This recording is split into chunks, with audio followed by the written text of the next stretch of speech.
I've heard a lot of marriage speakers and read a lot of marriage books, and I'm always encouraged when I put myself under somebody who has a bigger vision for marriage. But one thing that I feel like I consistently hear about marriage and married sex specifically is that married sex is a man's need, and a Christian wife's duty is to fulfill that need and to be the answer to that need.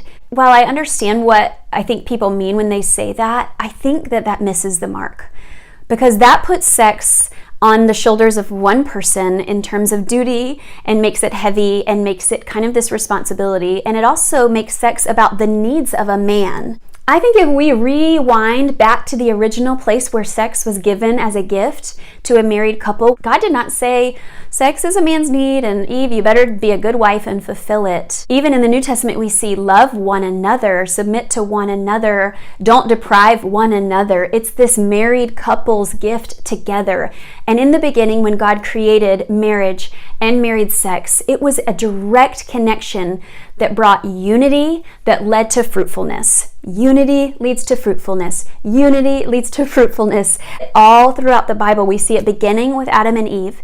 Before that, we even see beginning with the Trinity. This is getting theological, but as image bearers, we bear the image of God. So what we experience is a foreshadowing or a minor picture of what God is like. When God said, I put my image on you to become one, He's showing us that really in heaven, the Trinity, the Godhead who we are image bearers of, experiences this beautiful communion of love. They are multiple people, multiple persons who are one in love. As image bearers of God, married sex is this gift where two become one. We get this unique window into God's gift of celebration, of love, of unity that the Godhead experiences, Father, Son, Holy Spirit. They're not male and female. They don't have intercourse. Sex and gender and married exchanges are simply a picture of what they're like. God is an invisible God, but He wants to make Himself visible. So He marked us with His image so that we can get glimpses of what He's like. And sex and gender are part of that image that helps us understand what God is like. So do you see why to say sex is a man's need and a wife's duty really shortchanges the beauty and the mystery and the power of this gift of married sex?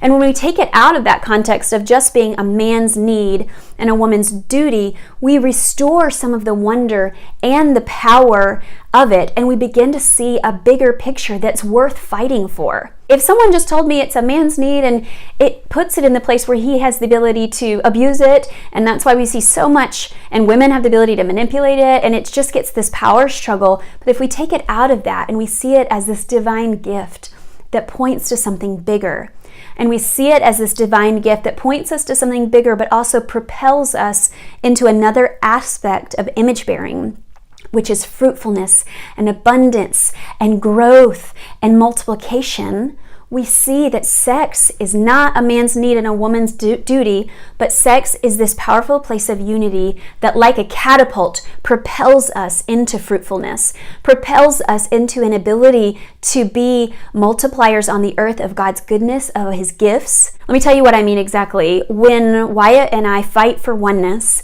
when we intentionally pursue connection, and when we honor this gift of married sex, what we've seen is our capacity for ministry massively increases. Our capacity not only increases, but so does our ability to bear lasting fruit.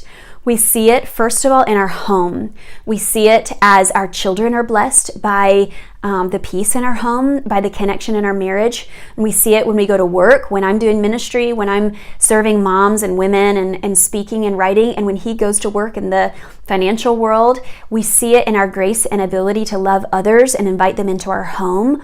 All of our life is impacted by the unity we share in our marriage, which boils down to this unity of bodies becoming one, hearts becoming one, all of us pledging ourselves to fully giving ourselves to one another, to this life of oneness.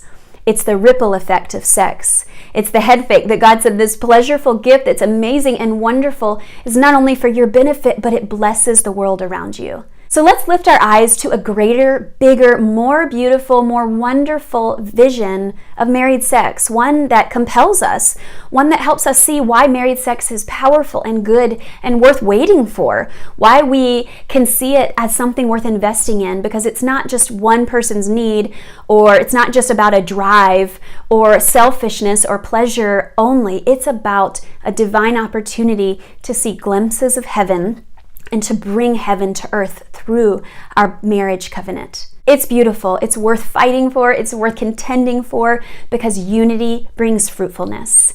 And married sex gives us that gift of unity, really like nothing else can. I hope this encourages you. Let's keep talking about it. I'd love to hear your responses and your reactions. And let's stay in touch. God bless you.